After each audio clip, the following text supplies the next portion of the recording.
Hey everybody, welcome to my new series, Storytime with the Inspirational Homegirl. And for those of you who don't know me, my name is Maria Ann Melendez. I'm founder and CEO of Embrace Her Legacy, and I do a whole bunch of other things.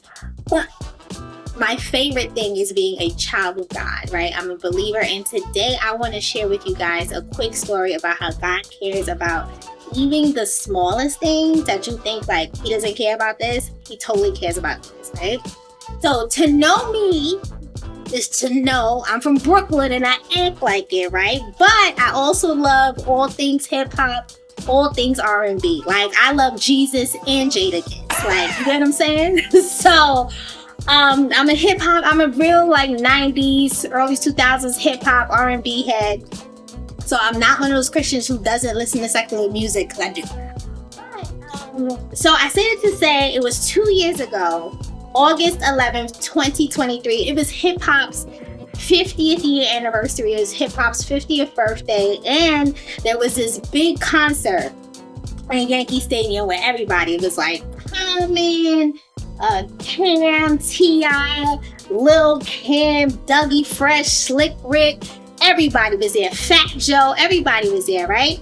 So initially, and I also, guys, I'm a concert head. Like, that's my thing. I love going to concerts. Like, that is my zhuzh. You want to make me happy? Give me 2 tickets to somebody's hip hop concert, to somebody's R&B concert. Like, that is my thing. I go to concerts by myself. I love a concert. So I woke up that morning. It was August 11th. It was hip hop's birthday. And there was this concert in Yankee Stadium. Initially, I had no intention on going, but someone who I consider like my sister, she's a mentor to me. I woke up to her text like, sis, what you doing tonight? I got this extra ticket for us for the hip hop 50th concert at Yankee Stadium. Now she texted me maybe around 8, and I didn't wake up till around 9ish. So I missed the text, and I was like, dang. So I texted her back. And I'm like, oh God, okay, please let her have kept that ticket. So by the time I got back to her, she's like, yo, I gave that last ticket away. Now, one thing about me is like, well, now I want to go to the concert, right? I didn't have any intention on going. Now I have an opportunity to go to the concert. I want to go to the concert. And let me tell y'all, well, I will get to that. So I was like, God, I want to go to this concert. I got on my knees and I said, Lord, you created all things. You are matchless. There is no other like you. I want a ticket. One of those seats should be mine. And no, yes, he's saying I should have paid for it. But, okay, a little bit of context too. I also used to work in the music industry. So I used to work on a major record label. So I normally, for the most part, sometimes don't pay for my tickets. So I was like, yeah, I want to go. And no, I shouldn't have to pay for a ticket because someone was offering me the ticket this morning in the morning for free. I don't want to have to pay for the ticket. No. And then God, I kind of want you to get the glory on this one. No, you know, do what only you can.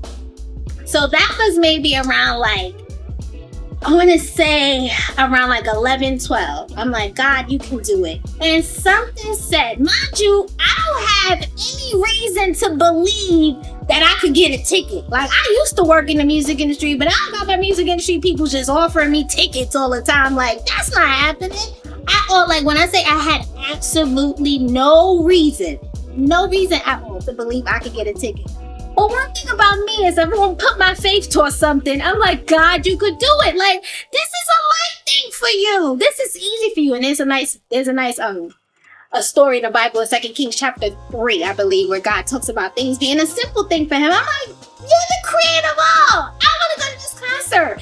And not only I want to go to a concert, I felt like too, I needed to reset. You know, like I needed a moment. I had a very busy summer. I delivered another summer program to my young woman.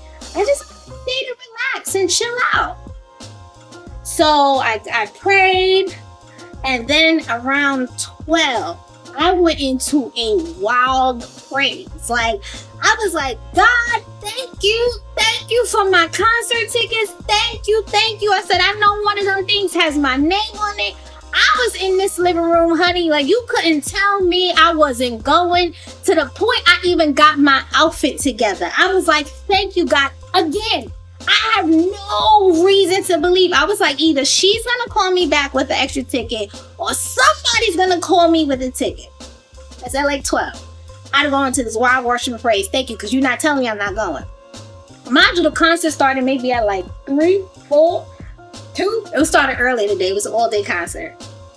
Baby, I got a text from one of my homegirls, which, yes, we met in the music industry. I love her dearly. She's my sis. But we had lost contact at that point for like 10 years. And a month prior to this, we caught up over dinner.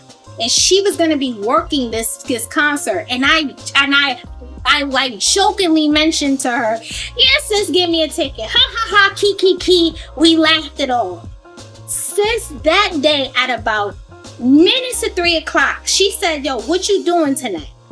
And I said, I knew I said, here we go. She was like, what you doing tonight? I said, nothing. She said, yo, I might have an extra ticket to the Yankee Stadium joint. You interested? I said, that ticket is mine. I said, you don't might. It is mine. I said, no, that ticket is mine. She was like, yo, I'm going to let you know in a couple minutes. I said, say less. I'm going. It's my ticket. Lo and behold, in less than 10 minutes, she texted me back. She's like, yo, sis, I'm going to send you the link. Not only did I have 1 ticket, I had 4 tickets. You get what I'm saying? Like, not one. Oh, I just wanted to go for myself. Little old me. Baby, God came through and quadrupled the request and she said, here, 4 tickets go. I already had my outfit, which was ironically this same top. This is why I wore the top. This is what I'm trying to say. I'm going to get to this in a second. I wore this top. I was already had my clothes out. I boom, hopped in the cab. The rest is history. And I hit up my peoples. Nobody, like, I had extra tickets. No one could make it because it was such last minute. But as soon as I walked in, and I know this was not coincidence, the artist that was on stage was an artist that I actually worked with and did some radio promo. It was T.I. And I walked in as soon as he was on the stage, and I walked into a record that we actually worked back in the day when I used to work at Atlantic Records. And I knew that was God in that moment just telling me, like, I care about even these things. And sometimes we're afraid to ask God for those things that are entertainment or that enjoyment. I heard a pastor once say, you want to plan your pleasure because pain will schedule itself, right? And I think sometimes we think when we go to God, we wait to like, oh, I need money, or I need a healing, or I need this new job, or I need, to expand my business, or heal my marriage, or heal my relationship. Yo, you could go to God and ask him for some concert tickets. And he will do it. So I really hope that this encouraged you. I had such a ball that night. Like I said, I'm a hip hop head. I ran into so many people I knew. It was just act after act. And I was like, and what made it so amazing was that I knew it was God's little wink to me. And that was the beginning of God showing me how, I have so many stories, and I'll probably tell you more about just how God cares about the little things, whether it's a concert ticket, your makeup. I have stories where God has come and gave me outfits last minute for things that I needed. He cares. He cares. So I hope this encourages in you. If you don't know, you should subscribe to my YouTube channel, The Inspirational Homegirl, or you can follow me on Instagram at The Inspirational Homegirl 1. And my main Instagram is at The Inspirational Homegirl. It's under recover right now because they have it, but we gonna get it back.